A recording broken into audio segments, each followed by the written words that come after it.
Hey guys, I'm going to make you a video for your Karsh assignment. This is for my students. Um, Let me just navigate to the images that I want to use. I'm going to go in here. I don't have anything exactly the same as what you guys shot for your assignment, but I have something kind of similar in lighting.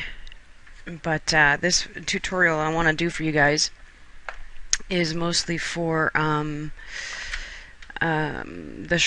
over sharpened, heavy contrasty look that your photography teachers are looking for. So hopefully you shot it correctly, and it should be somewhat similar to what I've got here. Let me see, I want to grab a shot that is going to be fairly similar to what you guys have, which is that harsh sort of lighting, which is very harsh and contrasty. And then to get the extra sharp look, let's see, what have I got here? Got something, I'm sure. I think for demonstration purposes, I will grab one that I know. One of these shots,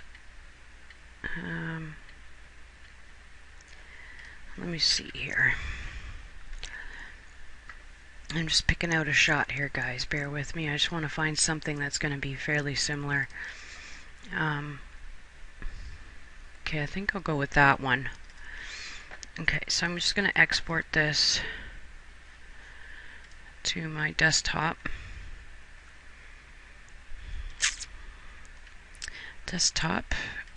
File settings, JPEG, 100% quality, sRGB is fine. Image sizing, 300 dpi. Okay, go. I'll just launch Photoshop now while I'm waiting. That should be done already. And I'll say file. Oops. No, I don't want to browse in Bridge. File open. Grab that shot off my desktop. Okay, so the assignment that you guys were given is going to be similar to this one. This was just a quick, almost straight out of camera shot from through Lightroom. All I did was convert it to black and white. I didn't do anything else. I didn't do any sharpening or anything in Lightroom. So your Karsh assignment is going to be at a portrait, obviously, of a person, and the lighting is going to be somewhat similar to this. So to get that extra contrasty, super sharpened look, basically you're just going to sharpen to taste. Now, sharpening is generally done to print size, so you usually, if you guys were printing these, I would recommend cropping them to the size that you want by grabbing your crop tool and putting it into dimensions up here, or you could go to size and resolution under the crop options, put in your size, and of course your 300 dpi. So for example, say it was 8 by 10. You can skip this step if you don't have to print it, but you have to. If you're going to sharpen an image and it's never going to make it to print, then you can just sharpen it to taste. But if you're going to print it, you have to crop first and then sharpen afterwards. So let's just say 8 by 10. So it's giving me that 8 by 10 ratio now. I'm just going to pick where I want it to go and say, yep, I want that. Get off the crop tool. In here it's a little hazy. I'd like it to be a little darker, so I'm going to go on the burn tool. 37% is fine, and I'm just going to go in there and darken it up. Now, you guys can do this too with your Karsh images. If the lighting everywhere is not absolutely perfect, you can fix it up with the burn and dodge. I taught you guys how to use those tools. So you just selectively dodge and burn where you want. Make sure you're either on the shadows, the midtones, or the highlights. We rarely burn highlights. Midtones and shadows are primarily what we do. I'm going to just go over the black here on shadows. Actually, I'm going to switch it to 100% and make sure that it's burning it down to the point where it's jet black. The background around my subject. I just want it to be black. I want to know that it's black. And in some areas, if your monitor is calibrated really good, you should be able to see. You should be able to see and make sure that if it's not pure black, you're gonna see that it's not pure black if you've got a good monitor calibration. I'm going to turn that way down to like 9% and just go over this area right here. And again over by the guitar and his arm. So let me just go to my history palette, and I'm going to right click and create a new snapshot at that last history state, just so I can show you the before and after. I cropped it so it's going to show up in a different spot each time.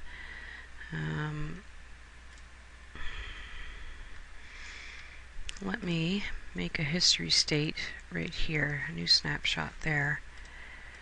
Okay, I'm going to delete that snapshot, just so I'm going from the cropped version to the cropped version. Okay, so you can see the difference already just in burning, just from burning it. It already created extra contrast just in the areas that it needed it. Maybe the lighting wasn't perfect when it was shot. And now you can go to filter and sharpen and unsharp mask. And in this little box here, you can move the hand around to different parts of the image. You can zoom out so you can see, you can get to different spots, or you can actually just bring your mouse over where you want to go and click in that spot, and it'll show you that spot. This is good for eyelashes and eyes and things like that. You can zoom out, you can go to the person's, I don't know, say this area was the eye, and then zoom in real close and see how much it's sharpening. Okay, this is a bit overkill, so I'm going to go down a bit here. Karsh images are harsh and sharp. If you click on this preview, actually let me jack everything way up again. If you click on the preview and hold down your mouse, it'll show you the before, and then let go, it'll show you the after. You can see obviously that's way overkill. It's too sharp. It's blowing out the whites that high. So I'm going to bring it down. I'm going to sharpen it as much as I think it's going to look good. Now again, this is done after cropping, if you're going to crop it and print it. If you're not going to crop it and print it, then don't worry about it. Just do it to taste if it's only ever going to be viewed on screen. Also, if you go a little heavy with sharpening, sometimes if you upload something to Facebook, just as an example, Facebook compresses everything that gets uploaded. And if something is over sharpened, when it gets compressed and uploaded to Facebook, don't be surprised if it looks really bad. So just sharpen a little bit if you're going to upload to Facebook too, but for the most part, this is an assignment, so sharpen to taste. Unless you're printing, then you crop first and then sharpen. So just sharpen it so at all the texture. This would be like if it was a portrait of somebody's face. You want to see all these pores, and you want to see little hairs, and you want to see and yes, if the person has pimples or something, it will enhance those. You can remove those afterwards. You want to but this is part of what this look is all about. It's sort of a grungy, sharp, harsh look. Harsh Karsh. So give it a good sharpening. Say okay. So that looks pretty good to me. This person has a couple of little blemishes on his back, so I'm going to go to my healing brush, and I'm going to right click and make my brush size a little smaller and just get rid of those, because we don't want to enhance flaws. We want to enhance all the normal stuff that's supposed to be there. So I'm just going to get rid of these little blemishes. We all have them. You get rid of those. I'm getting rid of those with the healing brush. You can get rid of imperfections. A little scratch on the guitar there. And a little blemish there. A little blemish there.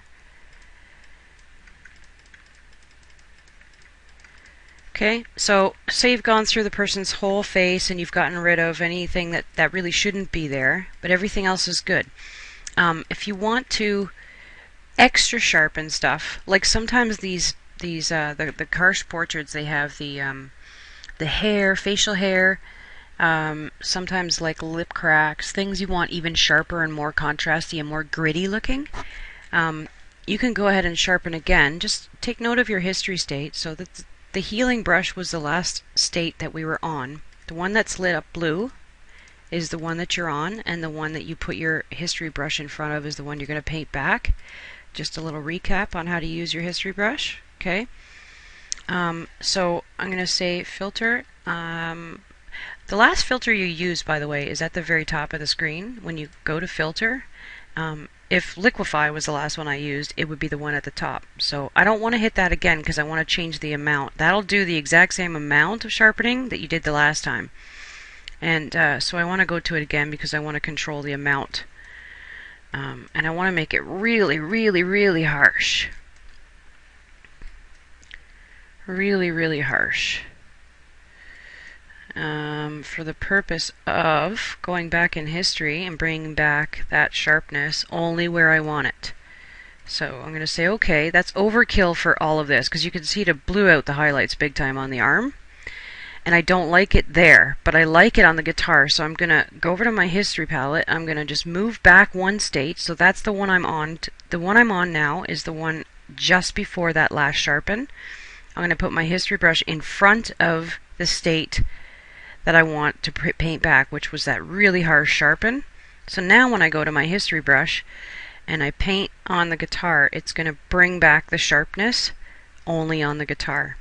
So you can do this on facial hair, with the Karsh images, the Karsh portraits, you know, facial hair, this guy's arm hair, I'll bring it back because that's part of what the Karsh portraits are all about, is that really gritty, sharp hair and detailed. This is a hard object. This is a hard inanimate object, and it's shiny and glossy, and it's got lots of reflections, so I want it to look really, really, really sharp. I don't want his skin that sharp. I just want the guitar that sharp. So this could be like jewelry on a person's in a portrait of a person. You could do their jewelry this way. You could do their hair, and that includes facial hair. You could do eyes. You could do you could put the opacity of the amount you're painting back really low and do over the face to bring the pores back a little bit more. The sharpness of the pores. Just don't want to do it in that area or any area where the light is already pretty hot, because it'll just blow it out. And then once you've done that, once you've gone in and I've burnt a little bit, maybe I might want to go in and dodge out some midtones.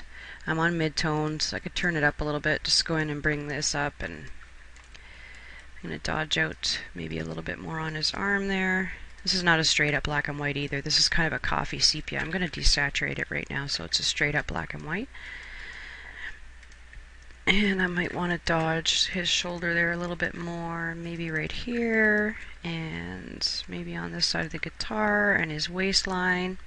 There's a tiny bit of light hitting this side of his body, which was actually just reflecting off the wall and coming back on this side. I only had one light on this side of him, but it was probably going over to this side of the room and reflecting off the wall and coming back. I was just playing with lighting this day that I did these photos. I was just goofing around. I was just switching the lights around to all different spots just to see what it would give me. So that's probably what was happening. So you can see, even if I just go back now, you can see, I'll create a history state there. So you can see the difference just in those little things. From the beginning to the end, you've got a more contrasty look. You've dodged and you've burned where you want to. It's sharpened as much as you want it to be, and then you can selectively sharpen other areas. Now once you're done with dodging and burning and sharpening as much as you want, and making sure your background is jet black, what you can do then is go to the filter and go to noise and go to add noise. Make sure it's on Gaussian and make sure it says monochromatic. The difference here is, I don't know if you'll be able to see. I'll zoom in really close. See if it's not monochromatic. The noise is it's creating the kind of noise, actually. I don't even know why they still have this option in this version of Photoshop, because um, noises used to be RGB dots, and you can see these are RGB dots. It's a very annoying kind of noise, and it's very old school. It's indicative of film. And the early digital cameras created RGB noise. But now noise is actually captured monochrome. So you can see it changed, not just because this image is black and white, but it changes to basically monochromatic noise means the noise takes on the color of whatever it's over. So it's not RGB dots anymore. So change it to Gaussian, and this 12.5% is a lot. 1.8 is pretty typical of film noise. You can see it. I don't know if you can see it all that good on here, but it's very, very, very, very subtle. I'd even go 1.2 maybe. And that just creates like a little bit of a film grain look. So you're sort of duplicating that Karsh look on the overall image. The highlights, the midtones, the shadows, that noise is going on the whole image. Hit OK, and you're done. That's it. So you've got everything is nice and sharp and clean, and hopefully you shot it right lighting wise, and you've got the overall look that they're looking for. Alright, so let me just real quick, I think I'm going to just go online here and grab a Karsh image just to show you guys the typical look. This shot is very typical. Let me see. I'm going to copy it. I'm going to go into Photoshop and do Command N, which is New Document. And I think I explained this to you guys already, that when you copy an image from the internet, you right click and you copy image, and then you go into Photoshop and you say Command New, New Document. Photoshop knows that it's 640 by 808, and of course every image off the internet is 72 dpi, so it's going to create a flat open document, that the right size for that. So you just hit OK and then do Command V to paste the image. So you can see that this one's actually not very black. I'm going to make it blacker. This is typical of a Karsh image. So everything, the hair, the highlights, everything is just super, super sharp. Now the dodging and the burning, this was obviously captured the way it should be captured, lighting wise, but then when he developed his prints, I'm sure there was a lot of dodging and burning going on in the darkroom.